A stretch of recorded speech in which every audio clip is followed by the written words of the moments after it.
Corano, tentando entender um pouco mais do cenário econômico nos Estados Unidos, até mesmo olhando mais para perspectivas, né, em 2025, muitos investidores querem já olhar ali para o ano que vem. A gente tem uma mudança no cenário político nos Estados Unidos com Donald Trump e várias questões, né, envolvendo ali o governo de Trump, principalmente quando a gente pensa nas questões de tarifas, né, quando ele sinaliza ali um cenário de tarifas comerciais, essa possibilidade até mesmo sendo mais agressiva, especialmente ele contra a China. Eu queria entender um pouco na tua leitura os impactos disso, como você enxerga, né, como devemos esperar, principalmente olhando para setores estratégicos, tecnologia, energia, como que você enxerga essa mudança para 2025 nesses setores? Bom, sua pergunta é ótima, mas ela é profunda e complexa. É quase que eu perguntaria quanto tempo temos, porque daria para falar horas aqui. Pode ficar à vontade. Eu acho que o primeiro entendimento é o seguinte: o Trump tem essa agenda de que ele quer renovar os incentivos fiscais que já existiam e ele quer até aumentar em algumas áreas da forma que for possível. Então isso naturalmente estimula o mercado de capitais e estimula a economia como um todo.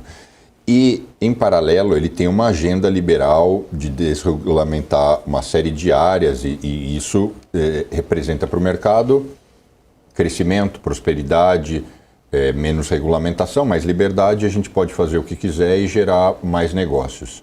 Então, nessa área é muito boa. Porém, é conflitante com essa agenda de tarifas. Por quê? Porque ninguém sabe ao certo se, por enquanto, isso é narrativa, se isso de fato vai ser implementado e em quais termos.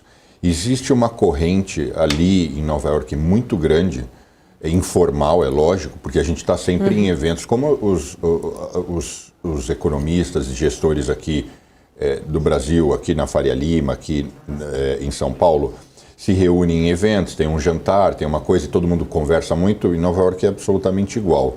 Então existe uma crença muito grande que parte dessa história é narrativa para se levar para a mesa de discussão.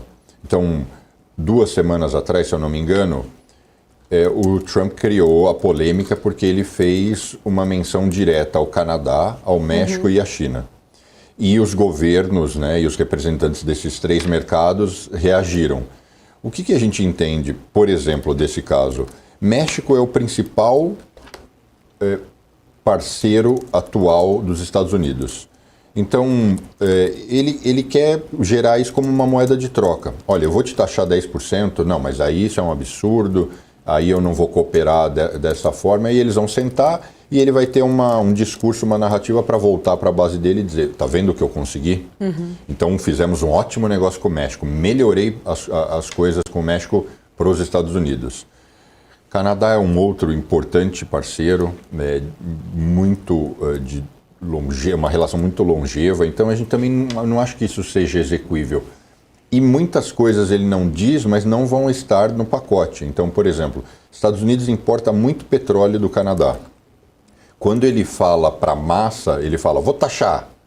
Mas é sabido que é praticamente certo. Ele não vai colocar, por exemplo, petróleo nessa cesta, porque isso impactaria diretamente na inflação americana. E aí, pesado tudo isso, o grande ponto aí é a China, que é o quintal de produção do mundo, mas também dos Estados Unidos. Então, quando ele fala que ele vai taxar todos os produtos chineses em 60%, 100% ou 200%, porque ele já chegou a falar os 3 percentuais. Isso mostra a falta de precisão e consistência, né? É 60%, é 100% ou é 200%? Ou para quais produtos? Ninguém sabe ao certo qual vai ser esse nível de taxação. Eu acho que com a China realmente vai ter um embate, mas eles vão tomar cuidado, porque quando eu falei que é o quintal de produção dos Estados Unidos, vamos pensar em produtos na prática, né? Os Estados Unidos importam, às vezes, a bancada, o microfone, a espuma do microfone, a xícara que está sendo comercializada, e tudo isso hoje se paga centavos. E esse discurso que o Trump fala, isso vai passar a ser produzido nos Estados Unidos, a xícara que hoje custa 8 centavos de dólar passaria para $1. Fica inviável. Então, eu acho que abrem algumas vertentes. Primeiro, um entendimento aí de categorização de produtos e, logicamente, uma agenda protecionista que vai impactar o Brasil, como na época do Trump, 2016, açúcar e alguns outros produtos brasileiros sofreram. Então, não se sabe ainda ao certo onde vai ter esse sofrimento. Mas, voltando à história da xícara, isso talvez abra oportunidades para outros mercados, como, por exemplo, o Brasil e China. Não ficou claro, ficou um pouco nublado seu exercício.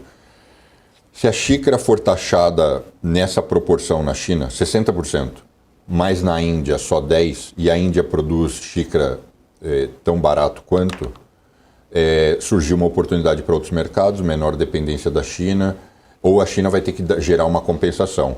E aí o Brasil precisa estar atento, os empresários daqui estarem atentos para enxergarem essas possíveis oportunidades de projeção de negócio, que não se sabe dizer ainda ao certo, é tudo muito nublado ainda, obscuro.